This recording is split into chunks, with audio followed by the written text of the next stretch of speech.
Pasa link, pasa celda.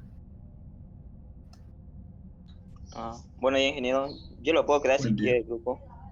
Ya, perfecto. Lo crea y me pasa el link por el chat. Así yo lo voy a colocar en las plataformas para que todo el mundo ya entre. Listo, se lo paso el link entonces, del grupo. ¿Será Ya, que no tenés grupo? ¿Será perfecto. que hay alguien en ese grupo?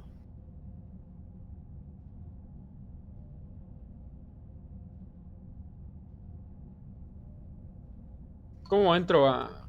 ya viste que es con el nivel del agua, ¿no? Pero, ¿en qué parte?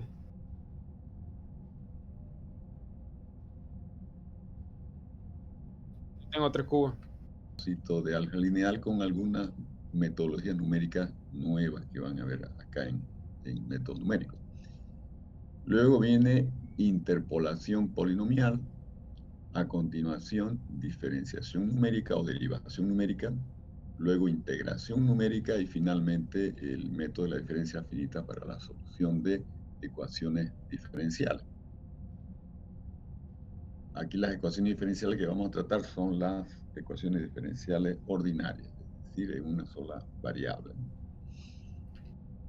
De bibliografía tenemos L. Burdén, análisis numérico, la décima edición, aquí está la editora, Cengage Learning, editora, 2017, la edición de ese libro.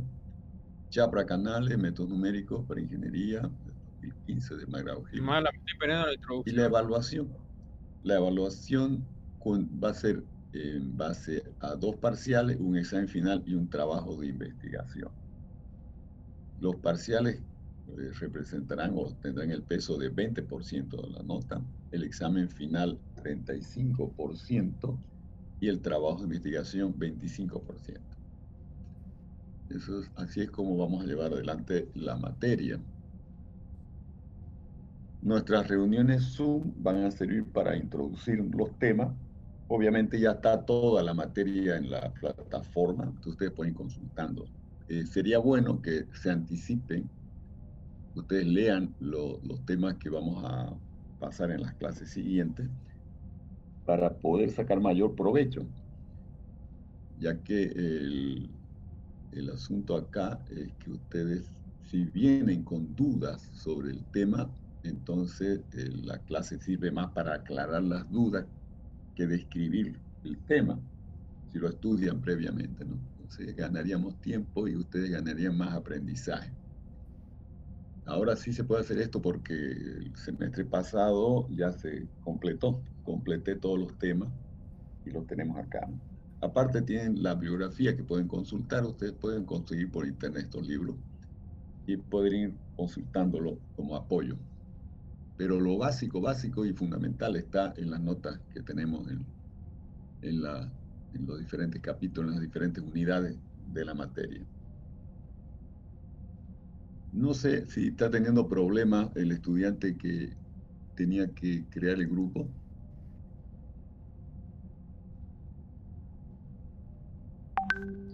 No querés crear el grupo El vos grupo de y ya no WhatsApp te ya va a lo gustar creé, eso. ingeniero. Ahorita lo creo. Ah, ya, lo que necesito es el link que me lo pase aquí por el chat. Ya, se lo paso ahorita. Me sumo también. Como ustedes lo conocen, es el error de redondeo y se genera cuando cortamos el desarrollo decimal de un número. Aquí tenemos un ejemplo, el número real 2.324146.7 y lo queremos cortar en el cuarto decimal. Entonces el corte se va a realizar en el cuarto decimal y el número va a quedar 2.3241. Bien, ya no tenemos este número como el anterior, es aproximado al anterior, por eso le coloco un X sombrerito. Este número X es una aproximación, ya se cometió un error al cortar, al despreciar los números 1, 4, 6, 7 que continuaban al 4 que se ubicó en la cuarta casilla decimal, donde cortamos el número. Bien, entonces al cortar el número, el desarrollo decimal del número en alguna posición, nosotros ya no obtenemos el número exacto, sino un número aproximado. Cometemos un error, ¿no? Ese error se llama error de redondeo. El otro tipo de error importante es el error de truncamiento. Y este aparece cuando No se escucha lo que el explica. número se obtiene como una suma de términos. Imaginemos ¿Qué que pasó? lo que estamos evaluando es el valor de una función en un No se cierto punto escucha. de su dominio. Y resulta que la función tiene Pasa una cerca para que entre. representación por una serie de términos. Por ejemplo, aquí tenemos una expresión para el coseno de x. Vamos a ver después por qué esta expresión corresponde al coseno de x, a una expansión en serie para el coseno de x. Fíjense, aquí aparece x igual a 1 menos tita al cuadrado sobre 2 más tita al cuadrado sobre 4. Aquí x representaría el coseno de tita y está aproximado No, ni al mergas. tercer término de la serie. Esta serie en realidad tiene infinitos términos, pero aquí le hemos cortado al tercer término, que corresponde a la potencia cuadrado del ángulo. Y entonces el número, bueno, perdón, aquí la idea es la siguiente. Yo tomé los tres primeros términos de la serie para el número x. En realidad, si yo quisiera tomar la expansión del coseno, habría infinitos términos adicionales acá. Pero acá el x representa solamente los tres primeros, la suma de los tres primeros términos. Bien, ahora si en lugar de mantener los tres primeros términos, yo corto en el segundo término, 1 menos tita al cuadrado sobre 2, entonces No se el escucha nada. x que obtengo ya no es el exacto, sino un aproximado, ¿no? El x se aproxima ya el x sombrerito se aproxima al x. Y se comete un error que corresponde aquí, en este caso, a despreciar el tercer término, que es tita al cuadrado sobre 24. Cometemos un error. Obviamente ese error va a ser muy pequeño si el ángulo es pequeñito, ¿no? Porque está elevado a la cuarta potencia. Pero se comete un error. Y entonces a ese error se le llama error de truncamiento, porque esta serie de términos, que en este caso fue finita, la elegí solamente como de tres términos, se cortó en el segundo término, ¿no? Y obtenemos un número aproximado en lugar de x, el x sombrerito. Bien, entonces fíjense que ahora no hablamos de cortar el desarrollo decimal de un número, sino el cortar el, la aproximación en serie o el número que está representado por una serie de términos. Se es cortada la serie ahora en un cierto número de términos, ¿ya? Aquí el x inicialmente se tomó como el resultado de la suma de tres términos de la serie del coseno. ¿Ya? Esa serie tiene infinitos términos, pero este x que hemos tomado acá lo hemos tomado como la suma de sus tres primeros términos solamente. Y si esa serie de tres términos, que es finita obviamente, la cortamos todavía, la cortamos en el segundo término, entonces el número x sombrerito es una aproximación del x anterior de los tres términos. Y sería calculado como 1 menos tita al cuadrado sobre 2. Y se comete entonces error de truncamiento. El error de truncamiento tiene que ver con el truncamiento o corte de la serie de términos que representan al número. Esto lo van a entender mejor cuando veamos el polinomio de Taylor. Bien, ahora volvemos al error de redondeo. Para evitar que en las operaciones consecutivas que se hacen con números se vaya propagando de manera exagerada el error de redondeo, entonces se establecen estas reglas de redondeo. No se trata simplemente de cortar el número, sino se trata de cortar el número y tratar de minimizar el error. Y este intento de minimizar el error que se comete por redondeo es lo que ocasiona o genera las reglas de redondeo. Bien, consideremos el número por su desarrollo decimal, los de sub y 1, 2 y más 1 de sub k más 1 son los dígitos del número que tenemos.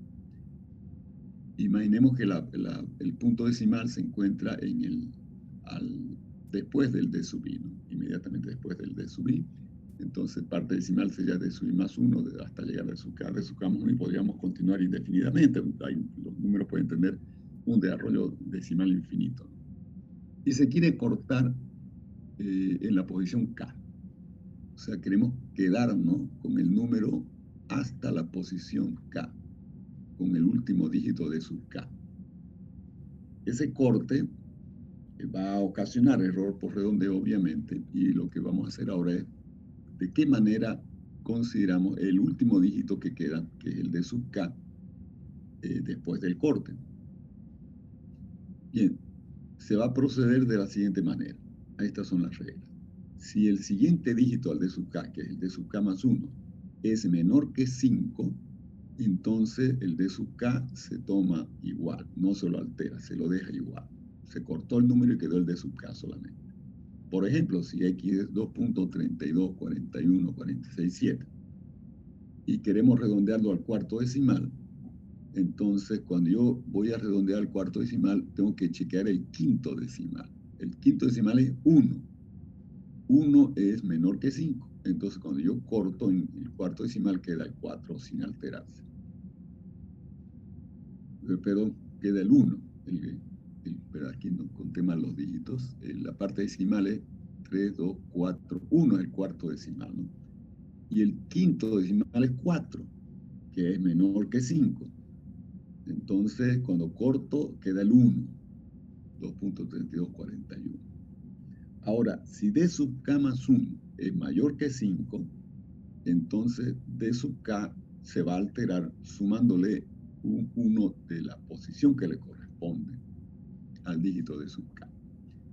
Por ejemplo, si tenemos 132.324187.6 y se quiere redondear al cuarto decimal de nuevo, entonces tengo primer decimal 3, segundo 2, tercero 4 y cuarto es 1, ¿no? Entonces me fijo en el quinto decimal. El quinto decimal es 8, mayor que 5. Entonces, al cortar en el cuarto decimal, ese cuarto decimal que es 1 cambia a 2. Y el número redondeado queda 132.3242. Bien, esas reglas ustedes las conocen perfectamente bien desde el colegio. Redondeaban así los números. Y algunas veces decían que en una de las dos alternativas le colocábamos el menor igual y ahí acababa el problema. Bien, ahora no colocamos el igual. Entonces, el igual lo analizamos acá como un tercer caso, como una tercera regla. Si el quinto dígito, si el dígito d sub k más 1, que es el siguiente al dígito donde queremos cortar, fuese igual a 5, ahora viene el igual a 5. Aquí desglosamos esto en el siguiente análisis. Si existen dígitos distintos de 0 a la derecha del d sub k más 1, entonces el d sub k se aumenta en 1. Se le suma al d sub k un 1 de la posición correspondiente. Si no existe dígito distinto de 0 a la derecha de d sub k más 1, entonces la adición se deja al azar de la siguiente manera. Si d sub k, el dígito que estamos con el último dígito que quedamos, el d sub k, es par, entonces se mantiene igual, no se altera. Y si ese último dígito de sub k es impar, entonces se le aumenta 1. Bien, esas son nuestras reglas de redondeo. Veamos una aplicación de este último caso. Vamos a abrirnos una pizarra para trabajar esto. Imaginemos lo siguiente. X sea igual a 32.4152. Un segundo.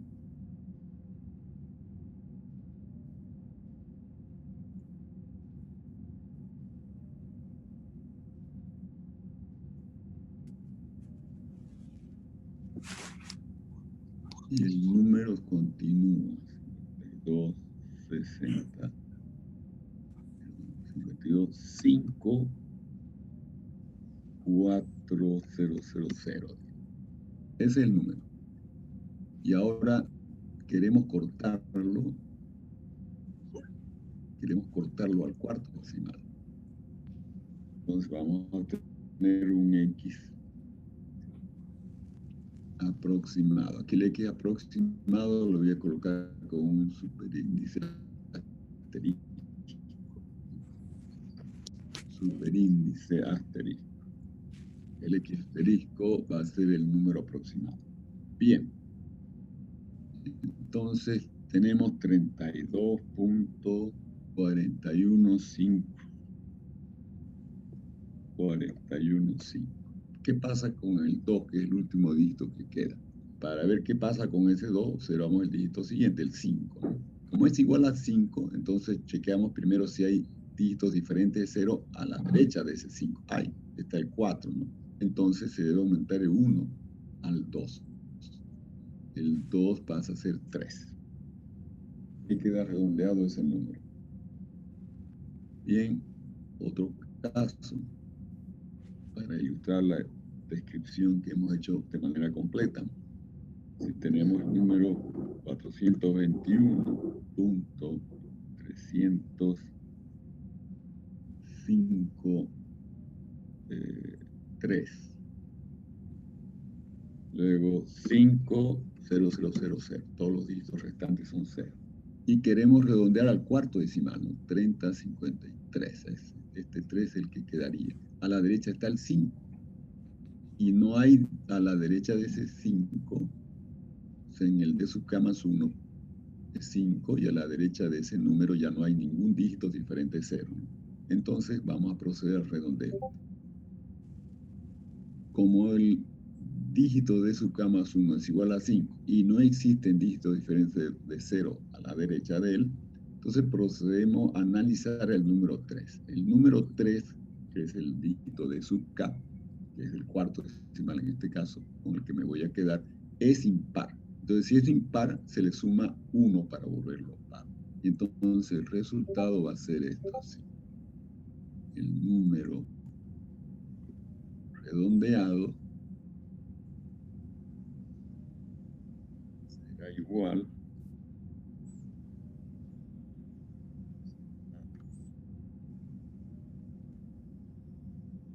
a ver, 3053, 3054, entonces 3054, 421.3054. Bien, otra situación para completar. Si el número ahora es 12.13145000 y queremos redondearlo también al cuarto decimal, entonces nos fijamos en el quinto decimal, que es 5, y a la derecha no hay ningún dígito diferente de 0. Entonces aplicamos la regla de redondeo para obtener el número aproximado, el X asterisco. El X asterisco va a ser igual a, observamos el número que va a quedar, el dígito de sub k, que sería el cuarto decimal, ¿no? Es 4. Como es par, entonces se mantiene. Y el número resultante acá va a ser 12.1314. Bien, así aplicamos las reglas de redondeo en la última opción, cuando el dígito de sub k más 1 es igual a 5. Este es un ejemplo de cómo procederíamos en esa situación.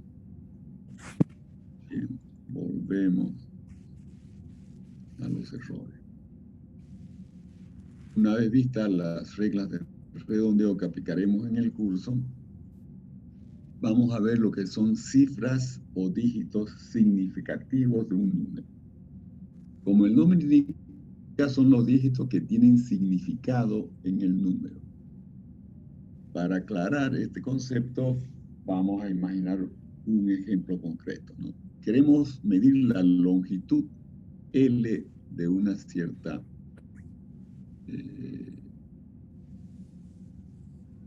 dimensión. Por ejemplo, el lado de una pared o largo de una pared. L representa acá el número exacto. Y vamos a utilizar como unidad de medida el metro. Y sabemos que el metro tiene una graduación de decímetros, centímetros y milímetros. Y no tiene más graduación. Esas son las subunidades en que se divide el metro. La unidad más pequeña, entonces, la de milímetro. Bien, resulta que viene un primer operador y registra la siguiente medida. 2 metros, 1 decímetro, 5 centímetros, 1 milímetro. Bien, y ahí terminó la graduación del metro. Pero entre milímetro y milímetro, él todavía puede estimar qué pedacito del milímetro le queda pendiente. Y estima que es 3 décimas de milímetro. Entonces estimó las décimas de milímetro, por lo tanto, ese último número que representa décima de milímetro ya no tiene un carácter exacto, porque no fue obtenido en base a la graduación. ¿Sí? Dígame. ¿Alguien quería preguntar algo?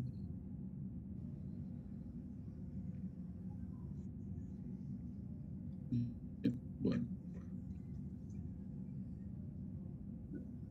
Decíamos entonces que el operador registró hasta el milímetro de manera exacta la medición, el número L, pero la décima del milímetro solo pudo estimar el valor de 3 décimas del milímetro. Entonces ese es un número que ya tiene un error incorporado por la falta de la graduación del metro. Entonces decimos que los dígitos significativos de este número son el 2, el 1, el 5, el 1 y también el 3. Es decir, todos los dígitos exactos más el último afectado de error. Entonces, todos los números que escribió el operador acá son considerados partes significativas, son dígitos significativos. ¿Ya? Otro operador ha podido tomar la medición y estimar las décimas de milímetro de 4 en lugar de 3. Y es aceptable también, porque este último dígito está afectado de error. Entonces puede ser 3, puede ser 4, puede ser 5. Depende ya, es subjetivo, ¿no? Depende del observador, depende del que hace la medición. Entonces, dígitos significativos son aquellos que tienen significado para el número, referencia a lo que representa el número. Y se dice que son significativos en base, obviamente, eso está vinculado a la graduación de nuestra unidad de medida, ¿no? A la precisión que tiene nuestra unidad de medida. Bien. Entonces aquí, para concluir, se considera cifras significativas del número a todas sus cifras consideradas exactas más una última afectada de error. Repetimos, las cifras que consideramos exactas son aquellas que se obtienen en la medición en base a una graduación existente en la escala de la medida. Y la última que está afectada de errores porque ya no tenemos la escala de medida para esa última cifra. Bien, ahora resulta que quien hace la medida es un técnico, un operador, un ingeniero, y va a tomar nota de esas medidas, de esas mediciones, ¿no? Va a escribir los números correspondientes a la medida y se lo va a pasar a otro ingeniero para que haga cálculos con esos números. Entonces el otro ingeniero tiene que saber reconocer cuáles son las cifras significativas que recibe, de los números que recibe. ¿Ya? Entonces, aquí la primera observación en relación a esto es la siguiente. Todas las cifras que son diferentes de 0 y que recibe en el informe numérico el ingeniero son considerados significativos. Entonces, todo lo que sean números diferentes de 0 es significativo. los ceros que se encuentran entre cifras significativos son también significativos. 0 a la izquierda o al inicio de un número no son significativos, solo posicionan el punto decimal. 0 a la derecha del número, eso sí pueden o no ser significativos.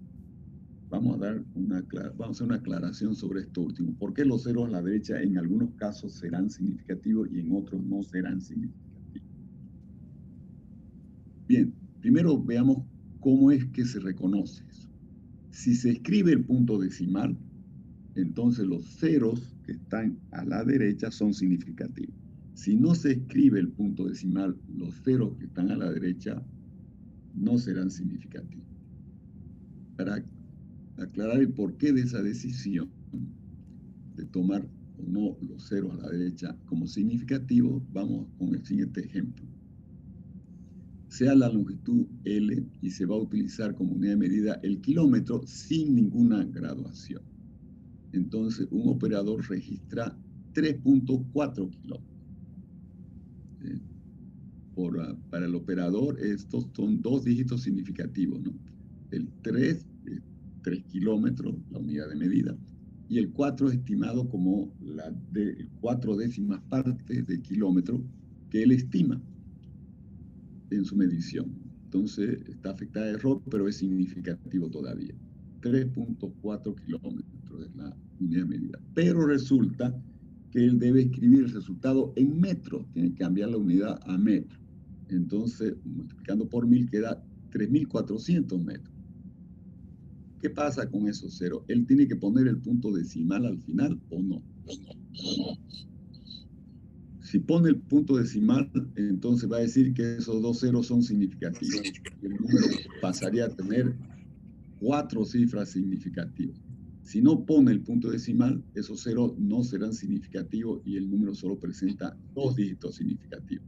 Entonces, obviamente, el operador que sabe que su número solo tiene 2 cifras significativas, le pone no le pone el punto decimal para que el que reciba ese número sepa que esos ceros están de relleno por cuestión de cambio de unidad, pero que no son significativos. Y el número se queda con los 2 primeros como significativos. ¿Ya? Esa es la situación para aclarar, digamos, por qué los ceros al final pueden o no ser significativos. No sé si alguien tiene una duda hasta este momento de lo que hemos explicado. Pueden preguntar.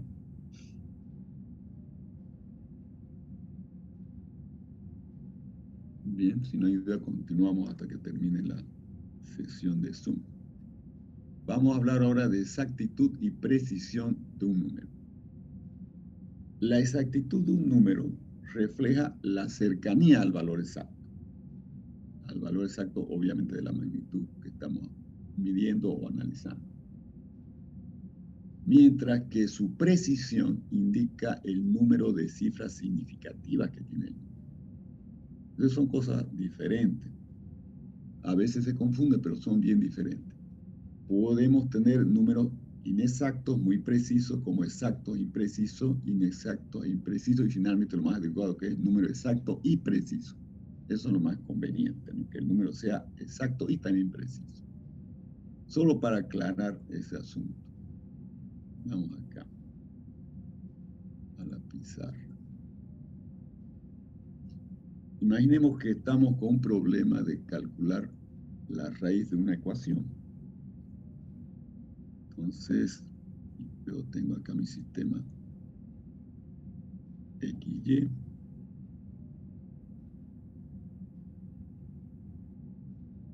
Y en Y yo voy a graficar f de x, donde f de x representa una ecuación, porque la igualamos a 0. F de x igual a 0.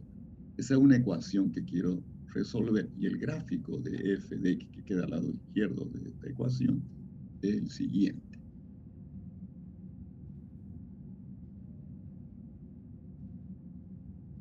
Bien, es el gráfico de f.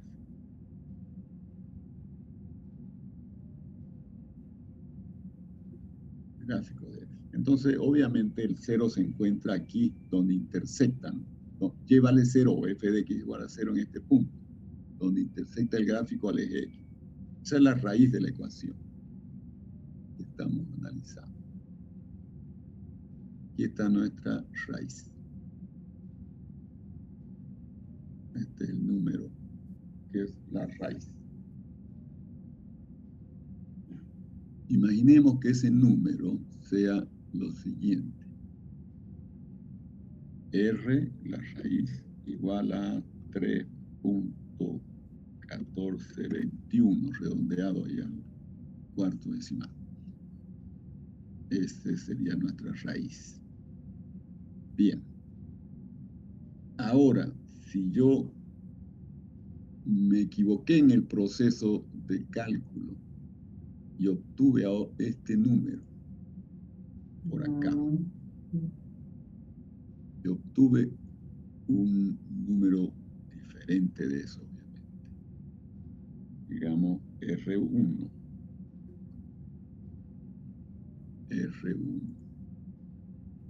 R1 que sea, por ejemplo, igual a 1,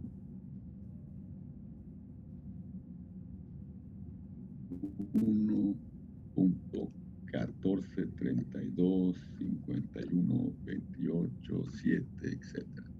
Bien, este número no es exacto, está bien lejos del valor exacto, pero es preciso porque tiene varias cifras significativas. Tiene 1, 2, 3, 4, 5, 6, 7, 8, 9, 10 cifras significativas. 10 cifras significativas. Entonces,